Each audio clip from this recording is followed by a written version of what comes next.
On tonight's edition of the CHGO Cubs related podcast, the Chicago Cubs are going back to the playoffs. We are going to have October baseball. We'll be celebrating a little bit and looking ahead to how this team wins a championship. We'll talk about all that and more on tonight's edition of the CHGO Cubs related podcast.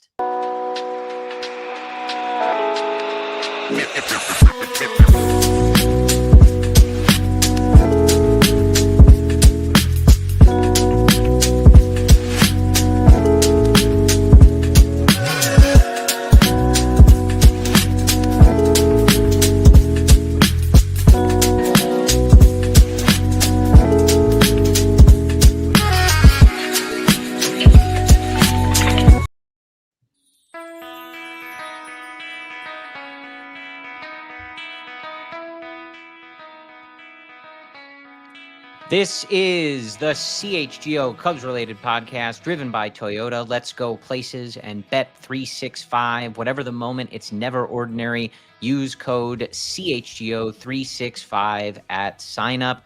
Good evening, everybody. My name is Corey. I'm joined as always by Brendan. We're coming to you on Thursday, September 18th. And Brendan, I will tell you this.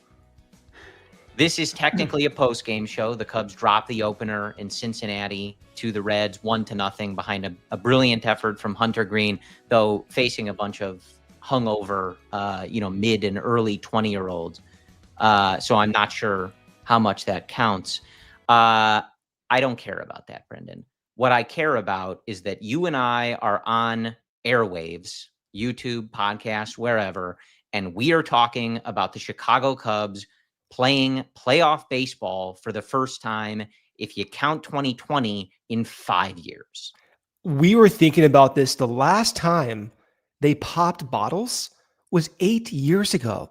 In 2015, when they won the wild card game, when they made the wild card game, it was 7 years between 2008 and 2015. It's been longer now compared to 2017. You got to savor these moments. We can talk about the offense, the slumps.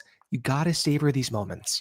And listen, we are going to do that. We're going to celebrate a little bit. We're going to look ahead to October. The Cubs have playoff baseball to play. So we're going to look ahead to securing home field advantage, the rotation, who's trusted out of the bullpen, et cetera, et cetera.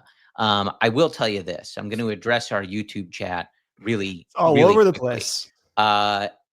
If you are upset that they lost a game after clinching, they're all drunk and hungover. I don't know what to tell you. I don't care that they lost tonight's game to the Cincinnati Reds. If you are suggesting that they didn't accomplish anything, they shouldn't have been celebrating, we just don't agree with you. I saw some of that on social media as well. Of course the job isn't finished, right? The goal is to win championships. You guys know this if you've listened to us, but you have to enjoy the good things. We all woke up at 5 in the morning? It was like 3 in the morning for you, Brendan, back in the middle of March to watch this team, right? Then you watch, we're not done yet, but 162 games of baseball. You're checking the injured list. You're watching Brewers games to see the division, all of this stuff. I promise you it is okay to celebrate a little bit. One good thing that they did, part of the deal every year is getting into the playoffs, having a seat at the table, a ticket to the dance, whatever cliche you want to use. They haven't had one in half a decade. And that's if you count the fake Mickey Mouse 2020 season. And on this show, we don't, right? 2018, they got knocked out, etc. Like, we are going to enjoy this. It does not mean that my goal, you guys know this, my goal coming into the year was running away with the National League Central, being the top seed in the National League. Of course, there's things that they didn't do that I wanted to see, but this is a playoff team. When I was a kid, Brendan, I used to save the newspapers on days like this. I still do. And all this other stuff. So listen, I'm not going to, as always, like Luke Stuckmeyer says, I won't tell you how to fan. If you don't think they should have celebrated, if you didn't get any joy watching a shirtless 8-pack PCA on the field at PNC, spraying champagne everywhere. Seiya Suzuki screaming in the locker room while he was spraying friends with champagne. That is your prerogative. But you are not going to bum me out. The Cubs popped champagne yesterday, and that's what I'm here for, Brendan. The front office executive who won the World Series, led the Cubs to the promised land, said every season is sacred. These moments getting into the playoffs are sacred. Once you get into the playoffs too, anything happens. Now, don't gloss over that fact. That's a reality. When we talk about the slumping Cubs offense or talk about the bullpen, whatever trend you want to talk about, I want to be very clear. None of it matters. You can't project anything in a 3-game series, a 5-game series, or a 7-game series. The season is over. It is done with. The only thing that matters is getting healthy, waking up, feeling good, and hope and do your best to put yourself in a position where the ball falls your way, where you get a few blue hits, where you can get those strikeouts, keep your team in the game. And that's playoff baseball. You bought the ticket to the circus. What we've seen the past 2 months, it doesn't matter. It truly does not matter. That's what makes baseball both infuriating, but also exciting, because the Cubs really do have a legitimate shot at winning the World Series. Do not gloss over that. They say, oh, well, they've been slumping, they're going to get swept. Yeah, that's possible. In fact, losing is the most likely outcome. That's how it is for every single team. The best team in the playoffs have an 85% chance of getting bounced. 85% chance. This is an absurd tournament, and the Cubs are in it, and they have a very good shot, Corey, relatively speaking, of getting to that World Series. Yeah, and look, like right now they're sitting at 88 wins. So we'll see how these last couple weeks go, but very possible that they get toward a win total that I think early in the season we would have been very happy with. Like I said, coming into the year, you guys know I wanted a team on paper that was running away with the division. They didn't do that. The Brewers ended up, I don't know if I would say running away, but at the moment they're holding it pretty handily, right? So that part is certainly a disappointment. I didn't want to play in this wild card round. It's a gauntlet, right? Like if you end up playing the Padres in 3 games, anything can happen. It sucks to have 162 games come down to that. And that's the consequence of not being a top 2 team in the National League and winning that division. But yeah, I don't agree with any non-celebrating or suggestion that it's wrong to enjoy this. They hit a lot of goals that we had when we came into the season. How many more they can do, we'll see. And there's certainly some questions, right? Like Matthew Boyd, obviously not looking his best, not particularly at the most favorable time. Kyle Tucker headed to his physical therapist because there's not making any progress on the calf. Like that's not what you want to hear. So certainly there is stuff over these next couple weeks that, like, heading into that wild card series, you have to hope get tightened up a little bit, or you're going to have to make decisions, etc. But a few things, Brendan. Firstly, like, I have playoff tickets in my ballpark app, right? They're real. I can see them. I own them. Like, and there's a very high likelihood there will be playoff baseball at beautiful historic Wrigley Field.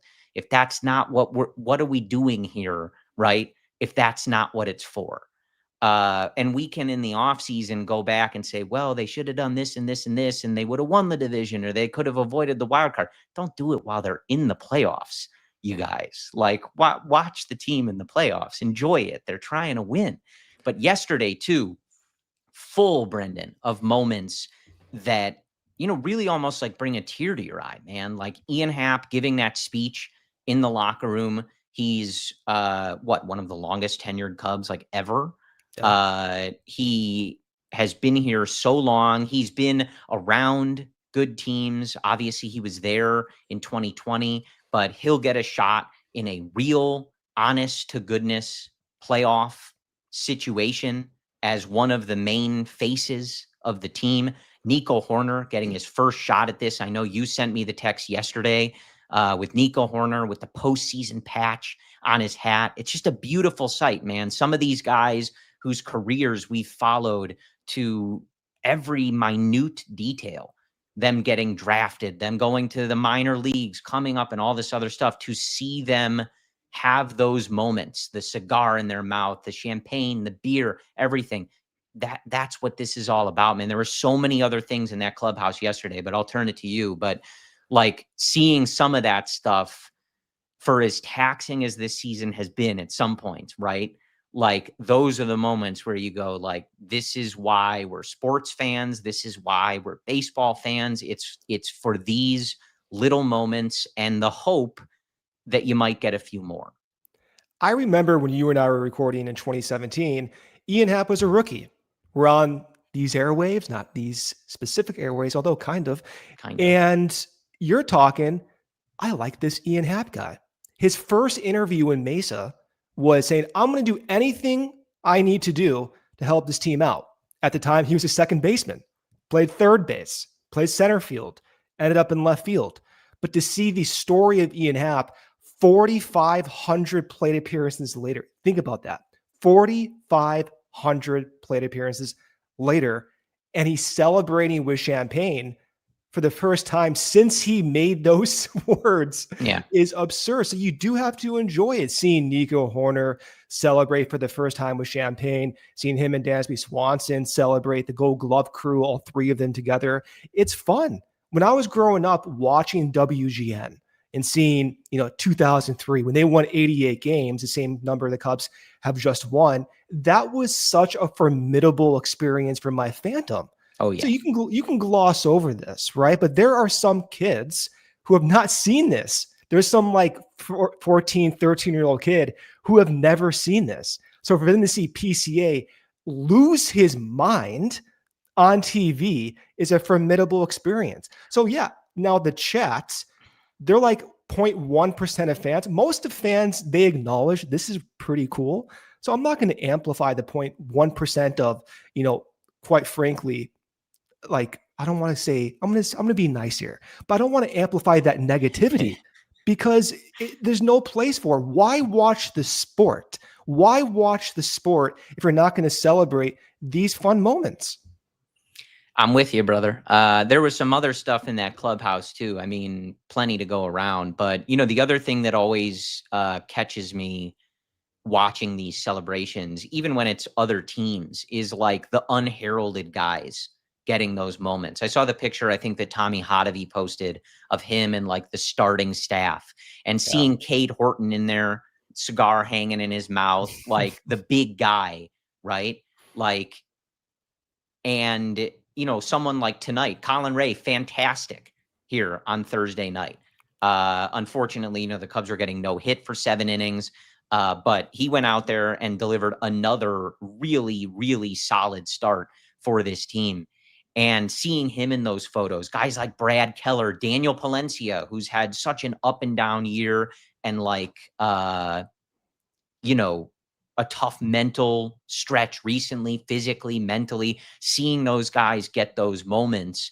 It is what it's about. And Ian Happ said it in his speech, like, for the young guys, like, take it in. Like, this is what you're going for. And like some of those guys in that clubhouse are a lesson, like not to take it for granted. You don't get to do it that often, right? Some guys end up on teams that never, end up playing in the playoffs, et cetera, et cetera. So all those moments are just so cool. And seeing those guys get their moment, I really appreciate. And I'm glad we get to watch that. I thought, for some of the complaints that I might have otherwise, I thought Marquee did a really good job covering that. I think their first opportunity to cover that, like in the clubhouse and all that, it was enjoyable. It was enjoyable to see. Like I said, I used to collect the newspapers. I would have my mom on the phone the minute that the game ended. I needed the hat. I needed the shirt. I needed everything they were wearing right in the clubhouse. I needed it at the time. It's like a Ramos Ramirez. If he was wearing a shirt, I needed it at the house the next day. I'm not, now the standard has moved a bit. Like I do I probably wouldn't buy any merch unless they won the World Series again. But look, at the end of the day, it was a lot of fun. It was a long time coming. And I think, even just like the subtle kind of fist pump when Ian Happ caught that ball, very fitting that he caught that ball, by the way. I think it said a lot. It was a lot of relief. It was a lot of just like, okay, we checked one of the boxes. We are not going to win 83 games and miss the playoffs this time. We're going to hit probably over 90, and we're going to play as one of, the small number of teams in this league that is making the playoffs. So we'll continue to talk about that. But I think probably when we get back, it's about time to look ahead to October and setting things up to see if the Cubs can make a run here. We will do that after we come back from our first ad break. Okay, with Bet365 early payout offer, you're a winner if your team goes up by 17 points with an instant payout on straight bets and parlay selections marked as winners. Download the app and use code CHGO365 when you sign up and place a $10 bet on the first touchdown score for NFL games and get a split of $365,000 in bonus bets if you win. Download the app and use code, again, CHGO365 when you sign up. And breaking news from the Bet365 playoff season is here, and new customers now get $200 in bonus bets when you bet $5, win or lose. Sign up, use code CHGO365, deposit $10, and place a bet for $5 to get $200 in bonus bets if your bet wins or loses. Bets can be used on the spreads, totals, player props, futures, and more. Whatever the moment, it's never ordinary at Bet365. Must be 21 or over, and if you or someone you know has a gambling problem, crisis counseling and referral services can be accessed by calling 1-800-GAMBLER in-app only. All right, if you're looking for the spot to catch your favorite games this season, well, we've got a place that checks all the boxes. It's chef-driven with elevated bar food that's locally inspired. They've got the best smash burger, and the tavern-style pizza is amazing. It's not just about food, though. They also offer tons of games, pool, darts, big buck hunter, shuffleboard. They also have wall-to-wall TVs. It's perfect for watching literally any sports. And the owners, CHGO die-hard members and massive Bears fans. So yes, the Bears are repped hard there. They've even got a covered beer garden with TV. So you're not just missing a thing, rain or shine. It's just a block north of Wrigley Field. So it's the ideal pregame, during game, and post-game Cub spot. Daily specials and happy hour, that's actually worth your time. So go check out Almost Home Tavern. Love Almost Home. Used to live over there. Some of you guys know this when I was doxxed by a good friend on these podcasts. I don't anymore. But I did frequent Almost Home. It's a great bar, a little bit off the strip. I got to tell you, man, if you're listening on the podcast feed, you guys are missing it. But YouTube chat, some of you are utterly miserable, and that's your prerogative. But Godspeed. I can sing that. Go Cubs Go, you know? I mean, I can't sing it as well as Shota Imanaga, but I can sing it. All right, Brennan, I do want to look ahead to October. I think especially, so we've got 3 more with the Reds here, Friday through Sunday, a day off on Monday, the 22nd, 3 at home with the Mets, and then 3 at home with the Cardinals to finish the season on the 28th. So that's not a lot of time. And the Kyle Tucker situation, like they're being this time seemingly pretty candid about, like it didn't get better. He's going to seek something different. But even Craig Counsell the other day, like did note, like there's not a lot of time left. Like you'd really like him to be in some games next week. We'll see. Now, as a fan base that watched Kyle Schwarber with a, destroyed leg show up in October and almost win World Series MVP, part of me is like, listen, DH him, wheel him out to the plate, let him stand up. And I'm guessing Kyle Tucker can hit better than some of their other options, but we'll see. It is something to monitor. I'm hoping that he will be able to go, even if that is in a capacity where he can't field. Maybe even his running is limited. But we'll see. on that. Obviously, that is up in the air and a big thing to keep an eye on. I think the other thing, Brendan, two things. The lineup, we've been seeing a slightly different one, and I see it in our chat a lot, the calls for how will they handle someone like Moises Ballesteros in the playoffs. Will they let him have playing time? He's obviously looked good here, provided a bit of a spark. And then we've been seeing Nico Hoerner up at the top of the lineup. Nico Hoerner, the potential threat to win the batting title. Nico Hoerner, which I know you're keeping an eye on. So I think let's start on the offense. We'll get to the pitching. And I think you and I went through how we would line up the rotation. I'm curious, watching Boyd, not quite look as fine. Are you thinking on that? What are we thinking there? But let's start with the offense. What's your concern level on the situation with Tucker? Our confidence that he can come back? And then just how they've been structuring the lineup. Obviously, Michael Busch has gotten hot again, so everyone's feeling comfortable with him in the leadoff spot, et cetera, et cetera. Just how are you feeling about the lineup in these last few weeks and where you'd like them to be come the end of September, beginning of October? Well, I mean, in my view, the season's more or less done. We know about max capacity. We know about what they look like at their best. With Tucker, it's disappointing. I mean, we first knew it was tightness, then it turned to pain, then it turned to him not being able to come off the IL at the day he's due to come off of. And now he's seeing his own medical professionals outside the Cubs organization. How can you not be concerned about Kyle Tucker? At the same time, I hope it works out.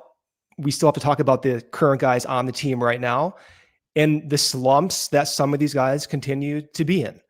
The question we always get asked, and I ask as well, is how important is it for them to be quote unquote hot going into the postseason? In 2016, the MVP of the league that year, Kris Bryant, his September was the worst month of his season that year. He batted .220, had a WRC plus of 79, a weighted on base average of 279, and he only had 3 home runs going into the postseason within the last 6 weeks. Kris Bryant. I'll pose a question to you. How much information, how much did that affect the projection, and what did they do that year? Was it that big of a deal? Well, okay, I do have a slight pushback on that, though. They did win the World Series, and Kris Bryant was a key figure in that. So to answer your question, Kris Bryant was Kris Bryant at the time. Is that necessarily fair to apply to some other guys? Kris Bryant was at the top of the league at the time. So looking at his prior couple weeks ahead of the playoffs, isn't it more realistic that he would turn it around because he was playing at an MVP level pace, say as some of the guys in this lineup where they've ebbed and flowed so much, they really don't have a sure thing on their career? Are you not more inclined to want to see them playing a little better, looking better at the plate heading into the playoffs? Though I do take your point. Obviously. Of course, you want everyone to look good, right? You'd rather take someone looking good than bad. But when you enter a playoff series, it's about the highest of stress environments. So no matter if you're playing bad recently or not, it's about how you play in that environment. The question is, what is the highest outcome scenario for this team? They have 6 guys by the end of the year who may have over 25 home runs in this lineup. You talk about career rates. Ian Happ's career WRC plus is nearly 120.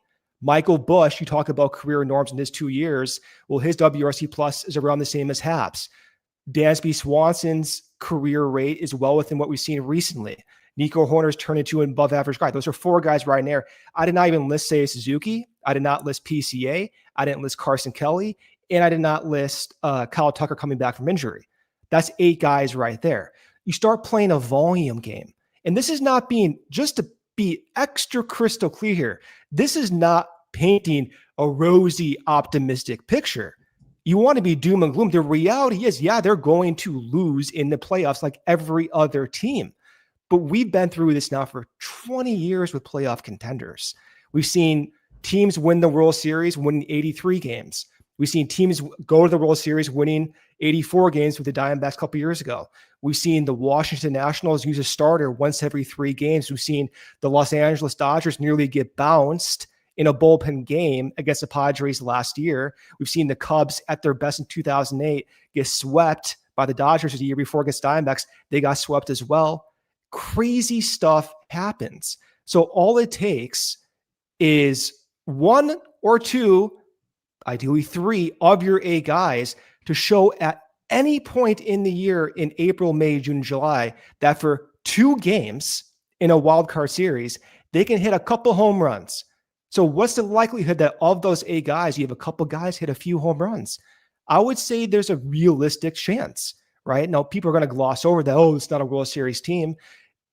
The definition of a World Series team is having a 15% chance at winning the World Series. That's awful odds. So miss me with that. I hear you. Yeah, I think that's fair. I get it though, right? Like the urge to, some of the guys are certainly not at their best place that they've been in the season, but I think we talked about this last week. Like, I think the key when you're going into this is have you seen it, right?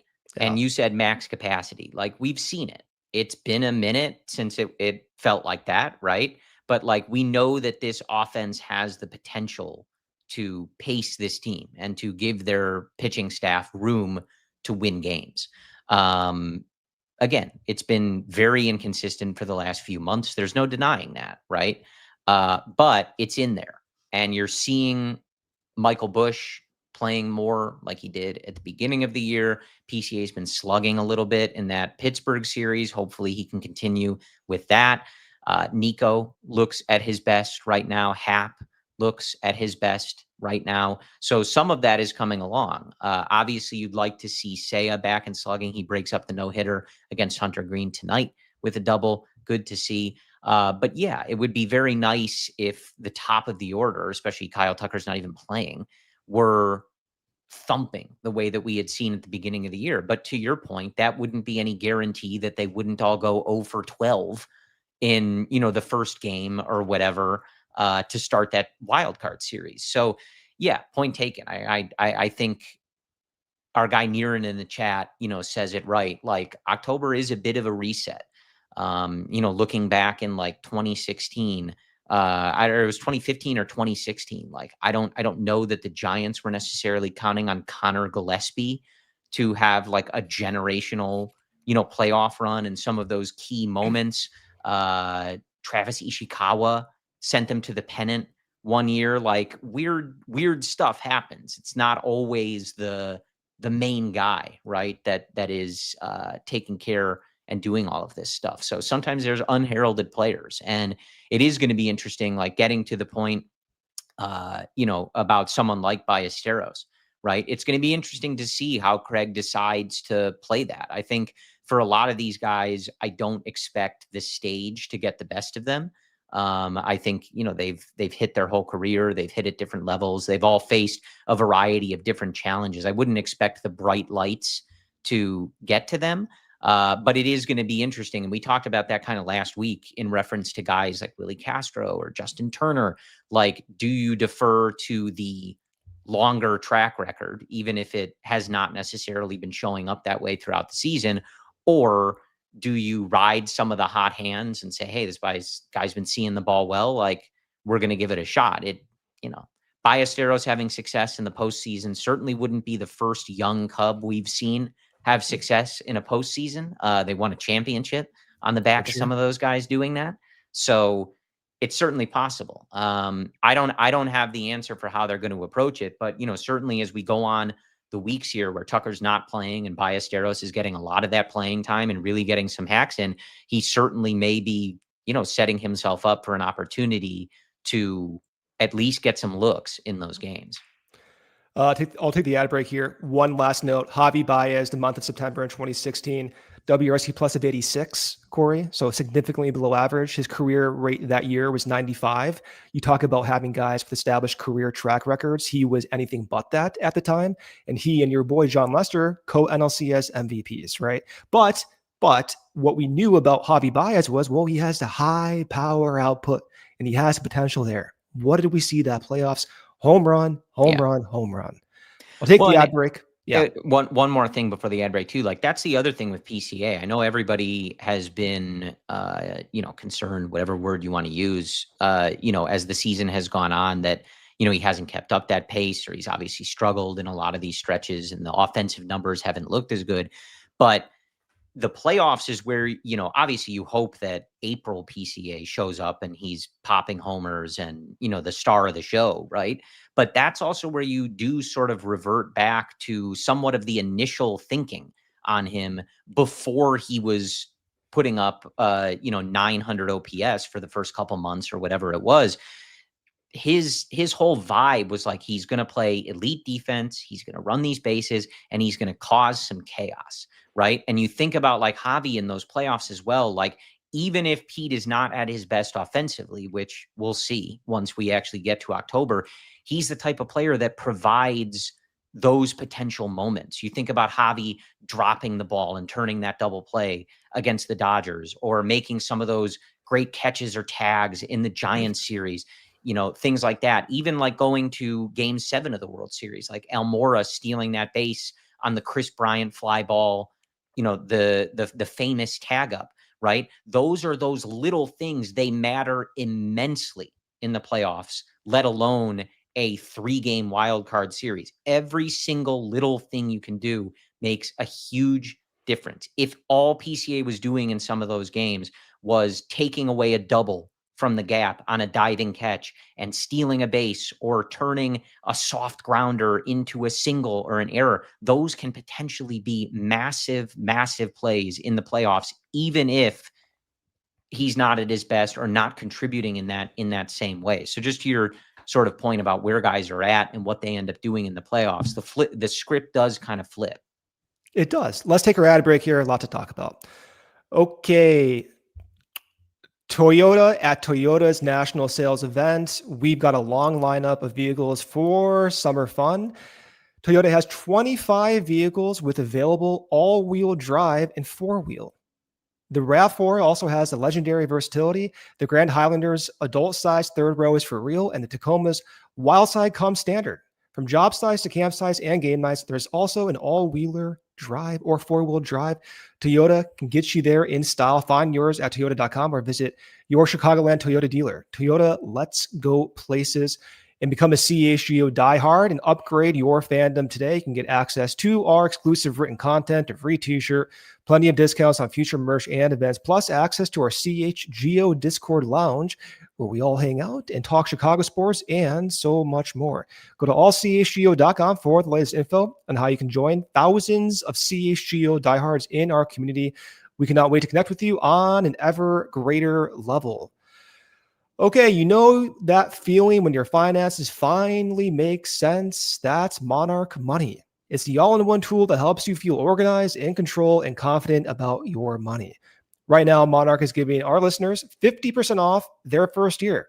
I've been using Monarch to keep my investments on track, grow my savings faster, and review everything with my partner without the usual spreadsheets and headaches. It gives me a crystal clear picture of where my money's going week to week and long term. Monarch is built for busy people. You can link every account in minutes, see smart spending breakdowns, and spot ways to save or invest better. If you've ever been putting off organizing your finances, this is the easiest way to get back in control and stay there. Use code CHGO at monarchmoney.com in your browser for half off your first year. That's 50% off your first year at monarchmoney.com with code CHGO. All right, Brendan, back with you here. And I want to jump into our Taking the Temp segment. And I want to take the temp on one Matthew Boyd as we head into the final few weeks of the season and into the playoffs. Taking the Temp is brought to you by your trusted local experts at Four Seasons Heating, Air Conditioning, Plumbing, and Electric. Visit fourseasonsheatingcooling.com for all their special offers and money-saving coupons. That is fourseasonsheatingcooling.com. Let's take the temp on Matthew Boyd, Brendan. This was a guy who, coming into the year, obviously coming off injury, not a full season of starts, but the ones that he made were excellent. And coming over, He started the year for the Cubs realistically in Cy Young contention for a good chunk of this season. But they were always, careful with those innings. They were always kind of trying to keep him fresh, etc. And as we wind down here, his last 15 starts, 88 and 2/3 innings, a 3.55 ERA, 72 strikeouts to 20 walks, a whip just north of 1. Last 7 starts, Brendan, is why we are indeed taking the temp. 38 and 2/3 innings, a 5.8 ERA, 30 strikeouts to 12 walks, and a whip over 1.3. So I think the question is, does that concern you? Those numbers kind of ballooning up at the end of the year. And I think just like overall, as we've watched him, just not as sharp in these starts, even taking the numbers out of it. There was points earlier in the year where he was carving up opposing offenses. It looked easy for him. It looked like at times the ball was on a string. He was placing it in the strike zone. He had hitters thinking exactly what he wanted. Doesn't feel that same way exactly now. So independent of the numbers. But when we talk about how you would structure this wild card series, who you're giving the ball to in game 1, who you're giving it to in game 3, who you're sending out in game 3 with it all on the line, do these last few starts change any opinion on how you would go about that? And is there anything that you're seeing with Matthew Boyd recently that points to this change in success, or can it potentially just be fatigue that was kind of something that even as we started in the season and the offseason, we were all kind of wondering, would that happen, right, if he reached a certain threshold? It's a conversation that Boyd, Hottovy, Counsell, the staff can have. If there's points of his mechanics not being sharp, of course, we're not seeing the numbers, what they were for the first 3.5 months, then they can talk honestly about maybe having him pitch game 3 and having Cade Horton go game 2 or game 1 and Shota vice versa, game 1 or game 2. That's a conversation for them to have. At the same time, if Boyd is saying, you know what, I feel pretty good. My velocity, as you can see, has remained stable. His velo has not dropped over time. And what really is going on is a slight mechanical tweak. Then I can see them having him pitch game 2 and just be ready just in case you need a quick hook. If they want to play, to your point earlier, that track record. If you like track records, well, he pitched with Cleveland last year in the playoffs. So he kind of has that experience. The only guy in the top 3 of this rotation having that playoff experience. It's a conversation they should have, and they probably will have. Am I concerned? I don't like seeing it. I don't like seeing the fastball location progressively lower over the past 6 weeks. That's a question of why is that happening? If there's an optimistic view, it's that when you look at the stuff and you just ask the question, is the stuff looking different? The fastball looks the same and the changeup looks the same from just a stuff, StatCast perspective. The two changes that are happening are to his breaking pitches. So his slider and his curveball. The slider was slightly tweaked this year. It wasn't really the same pitch he used in the previous few years. That's been a little bit different as times progressed. The curveball, like the slider, has been a little bit different as time progressed. But Boyd has made his career, especially his success, dependent on a four-seam fastball and a changeup. If those two pitches are consistent and he's confident in them, then he can still work out and be successful. He just pitched 7 innings less than 10 days ago with 2 runs. That's a conversation they will have. My concern level is elevated, but I'm not freaking out. I will default to what they think is best. So we did this exercise last week. If you were drawing up the rotation now, you're doing what? In, let's say it's 3 games. How are you laying it out? I probably would still go with Boyd game 2. So you would run the risk of Cade Horton not going out there? No. Yes. No. You see how the games progress. Game 1 is going to have a downstream effect. If Shota can go 7 innings, then you can start letting go of the reserves and Cade Horton can piggyback. Now the pushback is, well, he's never done that. You're going to let Cade Horton come in for the first time out of the bullpen. That's a fair point as well. I understand that. But we're having conversations about track records and stuff. And with Cade Horton, remember too, he's been pitching on 70 to 80 pitch limits. I love Cade. Don't get me wrong. I really love what he can do. But at the same time, I will default to what they think is best. And the way I interpret what they're going to think is you have a guy who's approaching 185 innings, who's not pitch restricted, who stuff looks decent, the velocity hasn't dipped, and he kind of has that veteran presence. Let's go with that because you have more information. But if they decide to go Cade in the first 2 games, of course I'm going to get behind it, right? My whole point is you default to the coaching staff and having those honest conversations. Yeah, I hear you. I don't know if I'm with you though. I hear where you're coming from. It is a really interesting conversation. I mean, I'm not convicted about it. No, right? I know. Yeah. I think, you're going to get a lot of people that are very convicted. Cade should get the ball game 1, right?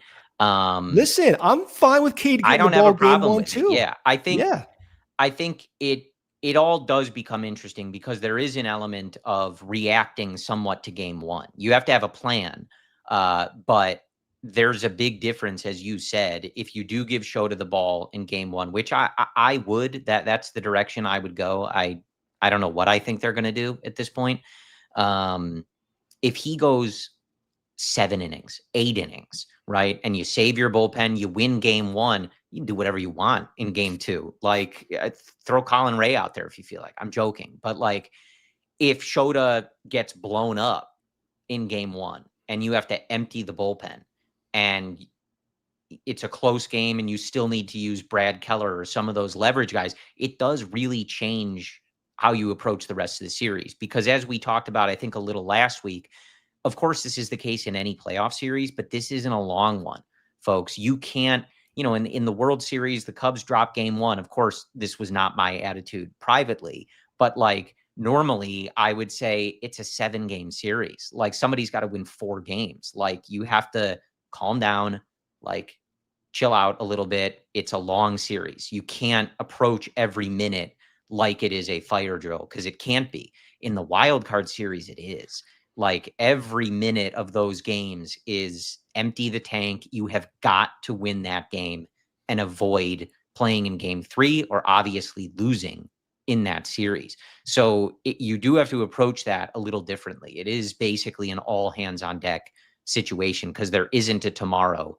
And dropping 1 game, like now you're on the brink of elimination right away. Well, I mean, here's a question for you. Do you think they announced the 3-game set before the series? Or do you think they you think Counsell plays a little ball? Yeah, probably. Bit, right? Honestly. Yeah. Yeah. Why not, right? I mean, him and Mike Schilt have dealt with each other a good bit. So I can see some gamesmanship there.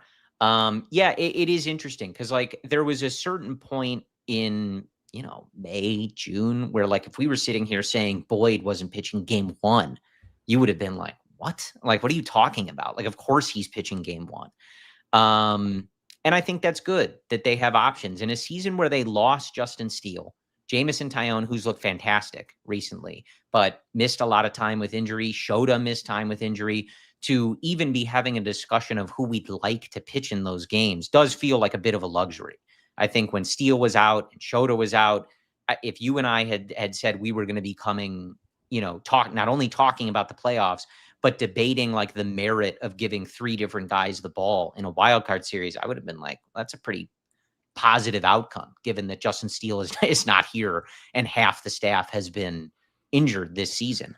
I mean, we're approaching this from a lot of unknowns, right? Sure. Like, of course, you can look at the surface. You see Cade Horton's putting up Jake Arrieta ERA numbers in the second half. I'm not, I see that too. Like Cade Horton is embracing that persona that made me love Jake Arrieta. Like I love watching Cade pitch, but the degree of unknown is so large with Boyd just because the velocity is the same. So if that's the case, wouldn't you rule out some fatigue, right?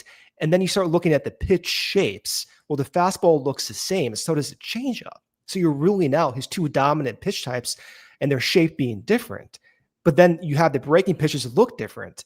So the conversation, the unknown is, well, what do the coaches think?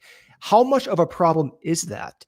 I don't know the answer to it. But if they're thinking it's not a problem, then I totally understand them allowing Boyd to pitch in the first two games and waiting for Cade, who's been on a pitch limit, just wait it out a little bit more. I can totally see them doing that. I think, yeah. And again, you see how these are playing out. I think the concern would be, and I guess this goes for any of the three of them, I just wouldn't want to run the risk of Cade and not pitching. That's the conversation. He's so hot and running so good that the idea of him not getting the ball, again, if they want to do game 1, game 2, I don't necessarily care, but like ASAP does feel a little strange.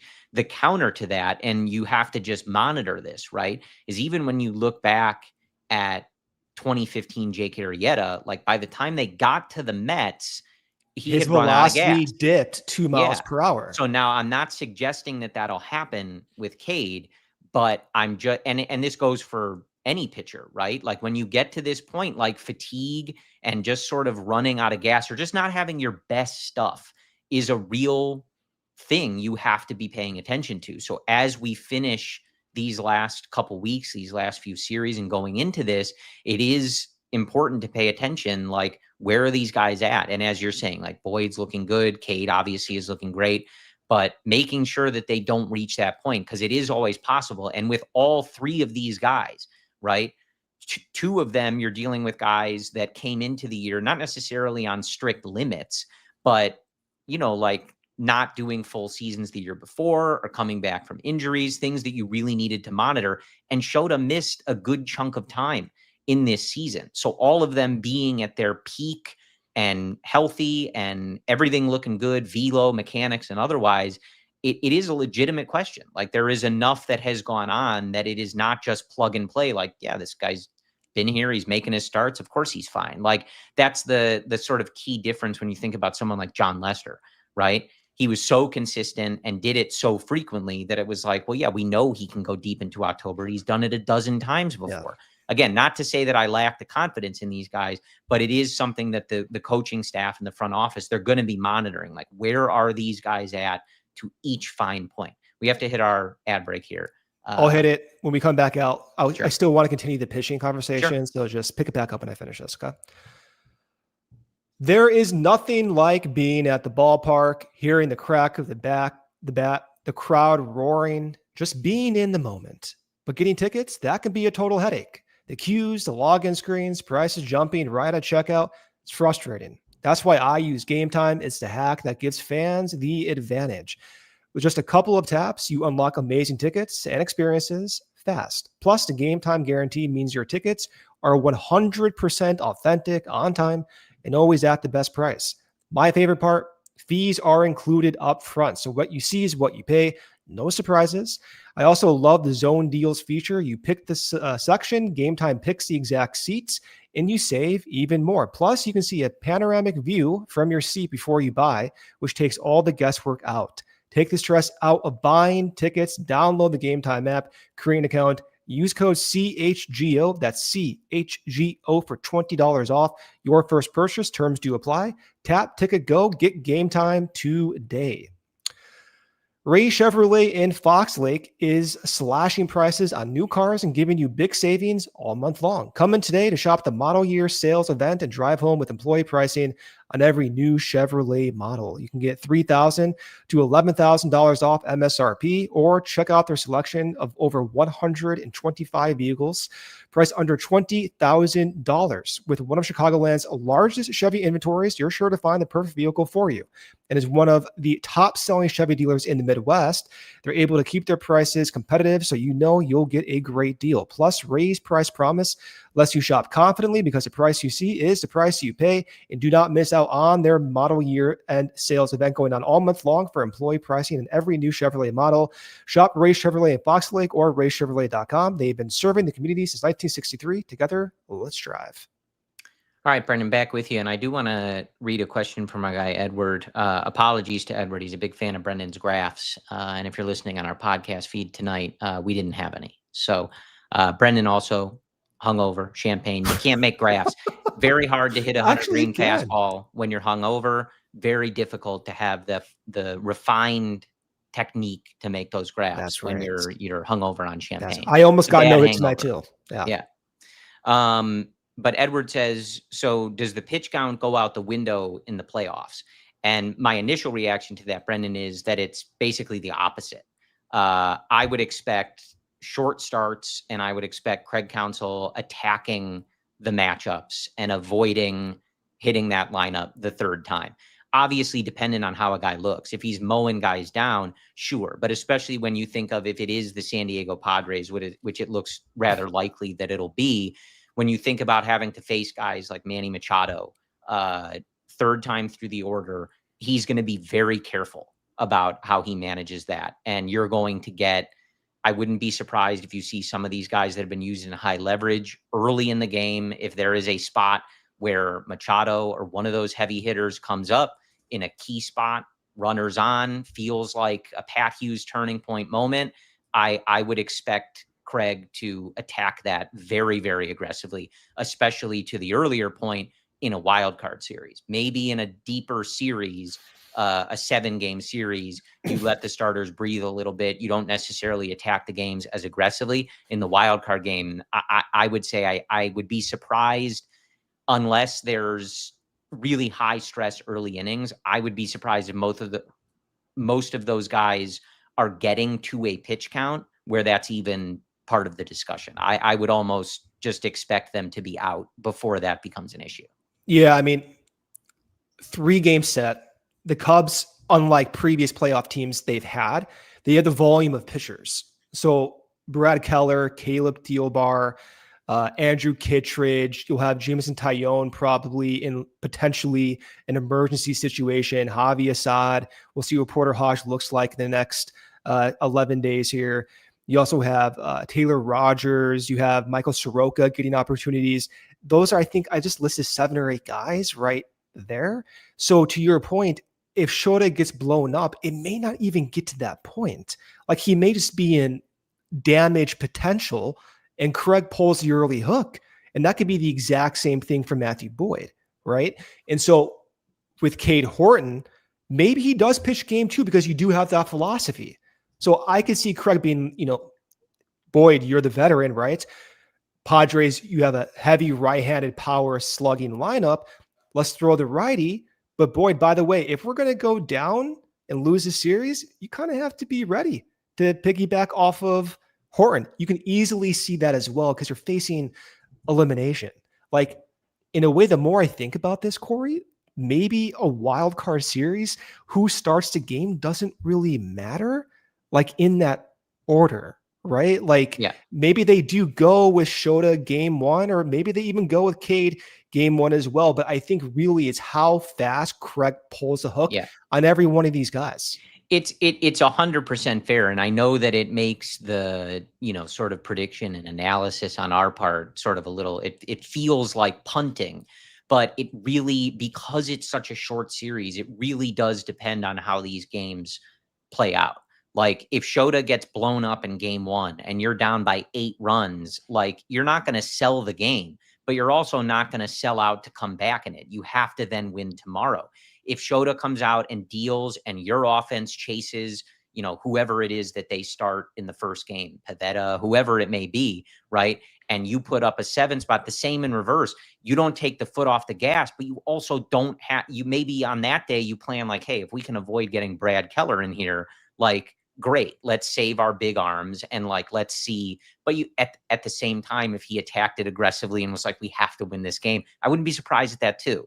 There's a lot of different ways that you can approach this, but this is also one of those areas, for as much as people like to complain about it and overreact to every lineup and every decision and whatever. This is what you're paying Craig Counsell for, right? The biggest disappointment perhaps of all of this at the end of this season would be if you and I sat here and we felt like Craig got outmanaged by Mike Schill, right? They are paying Craig Counsell for these moments to handle these types of decisions. Do I start the potential rookie of the year, the hot rookie? Do I defer to the top hand? Do I sell out to win game one? Do I save things for game two? That is why you're paying him the big bucks. And everything I've seen of Craig, I have the utmost confidence in him to make these decisions and put the Cubs in the best position possible. Yeah. I mean, as we're talking about this, quite frankly, like there's a degree of discomfort I have with putting Cade Horton as the number 3 starter and how that sounds. That's what I'm saying. I'll be upfront with you. Like the way I know how it sounds, everyone. I get it. And if it were up to me without these conversations about Boyd's stuff and that knowledge, right, I'm defaulting to that. But if there is some like, hey, what's going on there? I probably would put Cade number 2. But I'm just operating as if nothing's out of the norm for Boyd. But the more we talk about this, the more I'm starting to realize, like, these are 3-inning bursts. Like, that's how this wild card series is going to be. Yeah.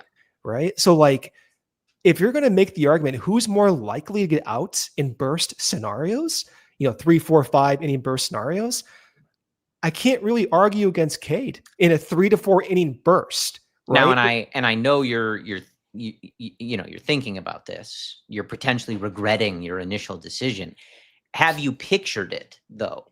And I love Matthew Boyd. It's no disrespect to him, but have you pictured a playoff atmosphere at Wrigley Field and Cade Horton taking the mound and how that specifically would make you feel? I made a mistake. What can I say? I don't think you have. Yeah. I don't think you did. A mistake. Can I change my mind? Sure. Is this allowed? Yeah. You missed that part of the podcast. So anybody that heard that has now decided that they hate you and are never listening to you. That's probably what happened. But I mean, this is uncharted territory in a 3-game set. Like I've talking out loud and thinking about this, right? Just listing the number of pitches. By the way, I didn't even mention Daniel Palencia, right? So the way that we're talking about Craig Counsell's bullpen management, what we don't know is how much do you completely empty the entire staff to win the series? It's not just the starters, right? Let's say we're in the 3rd inning and Shota's giving up 1 run. But, he just doesn't look good. A few deep fly balls. Do you pull Shota after 1 run in the 3rd inning? If you see it not looking good, if you see a few deep fly balls, if you see some damage, right? Because, you can kind of see it coming. Do you really want to leave, Caleb Theobar and Brad Keller and all those guys just left hanging when in front of you, it's not classical quintessential Shota, right? Sure. I think that is maybe one way Craig kind of manages this series. I'm not sure. I'm fascinated to find out, though. All right. Wrapping up here. To our good friend Edward's question, yes. Once we have a matchup locked in, I would expect that next Thursday's episode with Brendan and I will be breaking that down. Keep an eye on the CHGO Cubs socials. This group has not had to plan for playoff shows before, so that's a fun new thing that we get to do. But Brendan and I will for sure be back with you next Thursday. And then we'll figure it out from there as we get the playoff schedule, when they're playing, who they're playing, etc. 9 games left, Brendan, and that's it for the 2025 Chicago Cubs until we hit the playoffs. Apparently divisive in our YouTube chat, but they all enjoyed left this week. Did you notice that? Huh? They all left. That's typically what happens. That's the folks There will be a time to relitigate the whole season, the off season, the trades, the performances, yada, yada, yada. But ultimately, in this offseason, Jed Hoyer pulled a big swing. He brought over Kyle Tucker. And one of the goals to doing that was getting this team back in the playoffs, getting them over 83 wins and getting back in the playoffs. I wish they won the division. I wish they were the top seed. I wish they had a bye. But you know what? One of the boxes to check coming into every year is making the playoffs. There are plenty of teams that will not check that box and a lot of teams that are not even close. It's been a while, and I am very, very happy to have gotten to watch the Cubs pop champagne and head back to the playoffs. Now, I will take these 9 games to try to relax and hope everybody gets healthy. Kyle Tucker, we're looking at you. And then I have to remember what it's like to watch the Cubs play playoff baseball, which means I don't sleep, I don't eat, and I'm just a constant nightmare of stress. But Brendan, it's been a long time coming. We've done a lot of seasons talking about bad teams, rebuilds, non-rebuilds, whatever you want to call them. I'm happy the Cubs are back, and I am looking forward to the Chicago Cubs playing playoff baseball in October. Brendan and I will talk to you again next Thursday, where we will break down their round 1 opponent. We will look ahead to the playoffs, and then it's on, folks. The Cubs try to win a championship. We appreciate you joining us all season. We will have you covered through October, hopefully a late run, maybe a little bit in early November, if you guys like that vibe. Otherwise, we'll catch you again next Thursday. We appreciate the support, and as always, go Cubs. We all silly like the mayor.